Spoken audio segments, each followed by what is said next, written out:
Okay, let's dive into a source that landed in our lap recently. It's a really thought-provoking reflection from a credentialed educator about a specific job offer they encountered. Yeah, it's quite something.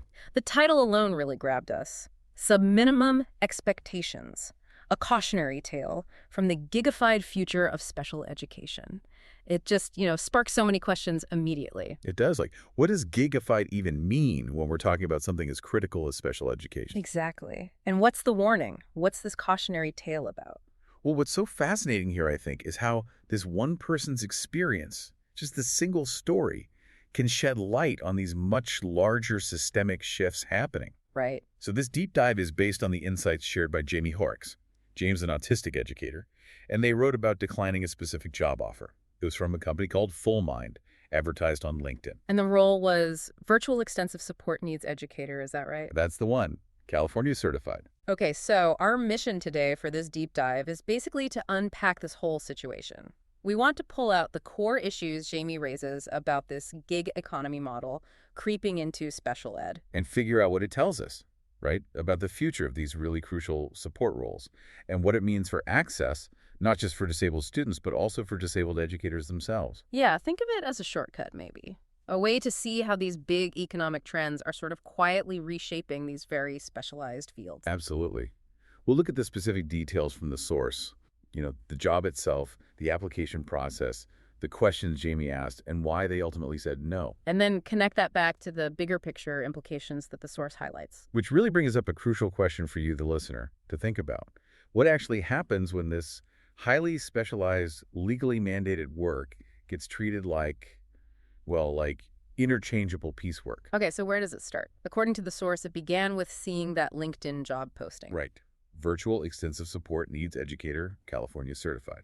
And the source says that title initially felt promising. It sounded like maybe someone actually understood the high level of training involved, the understanding you need for students with complex needs. Like someone finally got the assignment, as the source put it. Yeah. And that title is really important, isn't it? The source makes a point of explaining that getting that specific California credential, it's not a weekend course. Not at all. It's a serious multi-year commitment. We're talking grad school, lots of clinical work, passing those tough state exams, CBS, CSET, RECA. Right, those cover basic skills, subject matter, reading instruction. Exactly. You need deep knowledge of pedagogy, how kids learn navigating complex systems, understanding the legal side, like IEPs, 504 plans. It's about being able to seriously adapt how you teach for students with really diverse, often very complex needs. Precisely. But then, as the source describes, the reality of the application process kind of kicked in. And it sounds like it was underwhelming. Underwhelming is a good word. It was described as incredibly generic, just a standard online queue system. So no acknowledgement of the specialized role or the specific student population. Apparently not. Just a standard link to book an interview slot on a calendar. And, importantly, a 2-minute video explaining their process. Let me guess. A video without captions. Wow. Okay. And this, as the source points out immediately, highlights this central tension. Yeah, you've got the fancy title suggesting they understand the role. Exactly. Language like extensive support needs educator implies they value that expertise. But then the actual process, it treats everyone the same, generic. Regardless of the role's demands or who they'd be serving. Right. And this is where, according to the source, it gets really interesting. Jaime asks some very direct, very relevant questions. Sensible questions, given the context. Like, was there a specific protocol for evaluating applicants for these ESN roles? Something different from a general teaching position. Makes sense. And crucially, was there a captioned version of that process video? And the answer? To both questions, straight from the source. A flat no. Just no. Yeah. And the source even quotes the company's justification. They said their process was the same across candidates to ensure equity. Right. Equity. And James' reaction in the reflection is so sharp. Equity, it seems, the source says, now means sameness.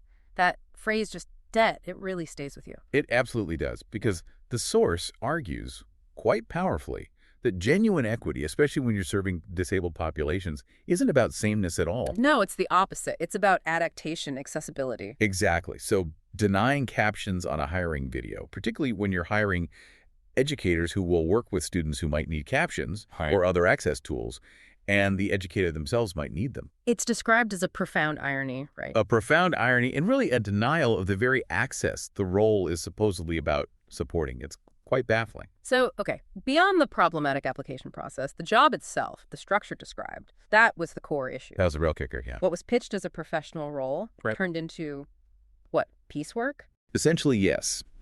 The source describes it as being on call. No specific assignment waiting, no guaranteed hours from week to week. So we. Pretty much. Mm-hmm. The pay was listed, $29 to $36 an hour, which, might sound okay initially. But there's a catch. A huge catch. Crucially, no pay for prep time. None. Mm-hmm. And no benefits. You're just a 1099 contractor. Right. And this is where that devaluation of expertise, as the source calls it, becomes crystal clear. Painfully clear. The source details, meticulously, the sheer amount of invisible work that goes into just 1 hour of actual teaching for students with extensive support needs. Invisible labor, the stuff no one sees but is absolutely essential. Totally. And the estimate given. For every single hour you're live on Zoom with a student, you're looking at about 4 hours of prep. 4 hours for 1 hour of teaching. That's the estimate. Think about it. Tailoring lessons for very specific needs, adapting materials, maybe for kids using communication devices, or understanding things like Gestalt language processing. Which is a whole different way some autistic kids process language, right? Exactly. Plus, understanding complex behavior plans, making sure everything aligns perfectly with the student's legally binding IEP. So you get paid maybe $36 for that hour on camera. Right. But the 4 hours of critical work before that, the planning, adapting materials, maybe talking with parents or therapists, all of that is just expected for free. Completely unpaid. The source calls it exactly that, unpaid labor, and argues it's strategically devalued because, quote, the work of access is everything that happens before the Zoom call starts and after it ends. Wow. So this leads to what the source calls the cruel arithmetic of the offer. We'll break that down. Okay, so $36 an hour, but divide that by 5, realistically, to account for the unpaid prep. So maybe $7, $8 an hour effectively. Maybe. And that's before you factor in zero benefits, zero job security, because you're a contractor paying your own taxes. It just doesn't honor the massive investment, does it? The thousands of dollars in credentialing costs, the years of professional development. Not even close. Yeah. It feels disrespectful to the expertise required. Which is why the source frames that offer, especially after demanding that high-level credential, as structurally insulting. Yeah. It sends a pretty clear message, doesn't it? We want the badge, the source says, not the labor behind it. The veneer of compliance, not the cost of care. Whew. Exactly. And UME presents this whole experience not just as, one bad offer from one company. No, it's positioned as something bigger. As a glimpse into the future of education. The source argues this is a pattern. It's how public schools, maybe squeezed by budgets, are increasingly outsourcing these complex, specialized roles. So jobs that used to be stable, salaried positions like resource specialists or special day class teachers, are being chopped up. Reshaped into hourly, precarious, contract-based gig work, that's the concern raised. The source calls this special education without a center. What does that mean? It suggests it undermines the core foundation. The argument is that it fundamentally chips away at the legal rights disabled students have under IDEA. The Individuals with Disabilities Education Act. Right, which guarantees them FAPE, a free and appropriate public education. And the question becomes, how can the education possibly be appropriate if the person delivering it isn't paid for the essential work needed to make it appropriate? The planning, the tailoring. It can't be, really. That's the core argument. It's described as hollowing out the specialized workforce, replacing dedicated educators with platforms and contracts that focus on, efficiency metrics over actual relationships and deep understanding. A quiet collapse, the source calls it, or abandonment, disguised as flexibility. Powerful phrasing. So despite actually needing extra work, and the source is brutally honest here, saying their full-time job wasn't enough to live on. Which is a whole other issue, isn't it? It really is. But despite needing the money, Jaime decided to decline this offer. And interestingly, they decided before the company even sent the rejection. Yeah, the source frames that refusal really deliberately. Not as giving up, but as an act of clarity, an act of resistance, and, importantly, integrity. Saying no to a system they felt was exploitative. Right. A refusal to participate in a model that, in their view, was designed to extract value from disabled students and the educators serving them.